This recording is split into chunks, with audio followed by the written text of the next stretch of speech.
थोड़ा नीचे कर लो, सर, आज राज्यपाल महोदय को आप ज्ञापन देने के लिए आए हैं सर। किन किन विषयों पर ज्ञापन सौंपा है सर और क्या चर्चा हुई है सर?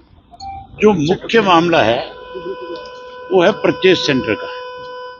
जो इन्होंने शर्तें लगाई है गेहूं की खरीद के ऊपर, इस तरह से आपको ट्रैक्टर ट्राली का नंबर देना होगा, उसके बाद मंडी में जाकर के गेट पास लेना होगा, आपको बायोमेट्रिक जो है उसको लेकर के अंदर जाओगे, 3 लोग उसमें आपको नॉमिनी होंगे। हमने कहा भी ये सारी शर्तें जो है क्यों लगाई गई है? एक समय 6 से गेहूं की परचेज पे इस तरह की शर्तें कभी भी नहीं थी। दूसरा जो मंडियां थी, जो सेंटर बने हुए थे, परचेज सेंटर जिनको फोकल पॉइंट भी कह देते हैं, वो सारे के सारे लाइसेंस जो है इन्होंने, मुख्यमंत्री ने हमें आश्वासन दिया था कि मैं सारे लाइसेंस रिन्यू करवाऊंगा और परचेज सेंटर ज्यों के त्यों रहेंगे। आज की तारीख तक कोई मुख्यमंत्री की तरफ से जवाब नहीं आया, जो आश्वासन दिया उसको अब तक पूरा नहीं किया। इसलिए हमें आज महामहिम के पास आना पड़ा कि भी आप हमारे हेड हो, आपकी जिम्मेवारी बनती है। प्रदेश का बहुत बड़ा इश्यू है, इसमें आप सरकार को जो है हिदायत जारी करो अपनी तरफ से कि तुरंत यही कहा गवर्नर साहब ने कि भी मैं मुख्यमंत्री से बात करूंगा।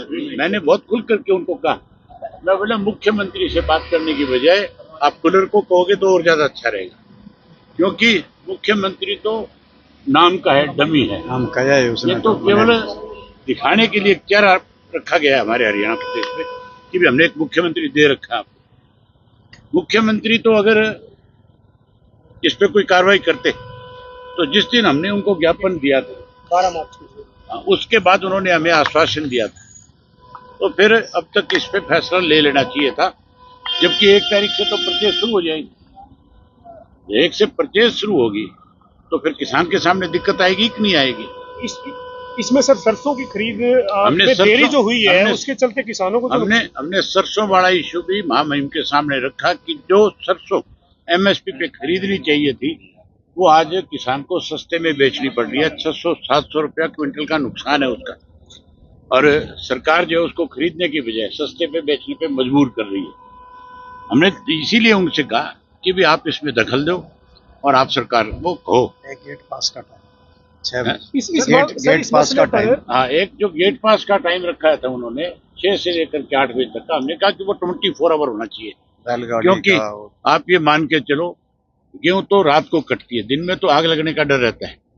रात को गेहूं कटती है, रात को ही ट्रालियां भर करके सीधी मंडियों में आती है और रात को ही पूरी रात कमाईने चलती है। तो किसान को अगर रात ट्राली खड़ी रखनी पड़ गई तो जो कमाईन वाला है वो कमाईन बंद कर देगा, उसका काम ही नहीं चल सकता। इस बीच आपने ये भी कहा था जोटा बोगी है, आपकी बैलगाड़ी है, ऊंट गाड़ी है, उस पे जो फसल लेकर के आएगा वो कैसे बेचेगा? उसको गेट पास कैसे मिलेगा? कौन देगा? कहाँ से आएगा? इस बीच सर आपने ये भी कहा था कि इंडियन नेशनल लोकदल मंडियों में अपना किसानों के लिए हमने तय कर लिया कि हम उसके लिए हमने अपने साथियों की मीटिंग बुलाई है 30 तारीख को जिला प्रधानों को पानीपत में, और 30 तारीख को ही हम उनको सबको जिम्मेवारी लगाएंगे और हम अपने केंद्र बनाएंगे मंडियों के अंदर, ताकि किसान को किसी किस्म की समस्या आएगी तो आकर के हमारे से संपर्क करेगा और हम उसकी खुल करके मदद करेंगे। इस मामले में हम उनकी लड़ाई को लड़ेंगे।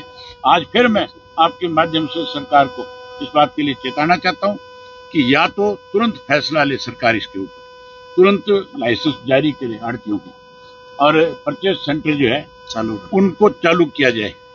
उन पर सारी सुविधा सरकार की तरफ से होनी चाहिए। किसान के लिए पानी की सुविधा हो, किसान के बैठने के लिए टेंट हो, उसमें उसको दिक्कत नहीं हो, बिजली की वहाँ पे बंदोबस्त किया जाए, जनरेटर लगाए जाए, बिजली नहीं हो तो जनरेटर की सुविधा हो।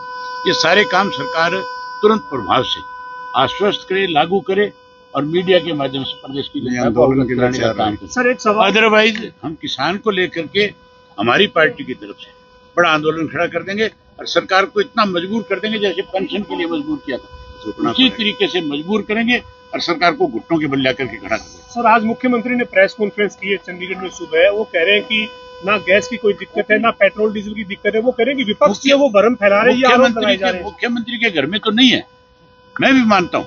उसके घर में तो गैस भी होगी, उसके घर में तो पेट्रोल डीजल भी होगा, उसके घर में तो 4 आदमी रोटी बनाने वाले भी होंगे। लेकिन आम आदमी के लिए आप मेरे साथ अभी चलो, पंचकुला में चलते हैं। पंचकुला की गैस एजेंसी के ऊपर कितनी बड़ी लाइन होगी, आप अपनी आंख से देखना चाहते। बहुत बड़ी समस्या है, पेट्रोल और डीजल की भी समस्या है। पंप जो है ड्राई हो गए प्रदेश के अंदर। आज की तारीख में ना पेट्रोल है, ना डीजल है, ना गैस है।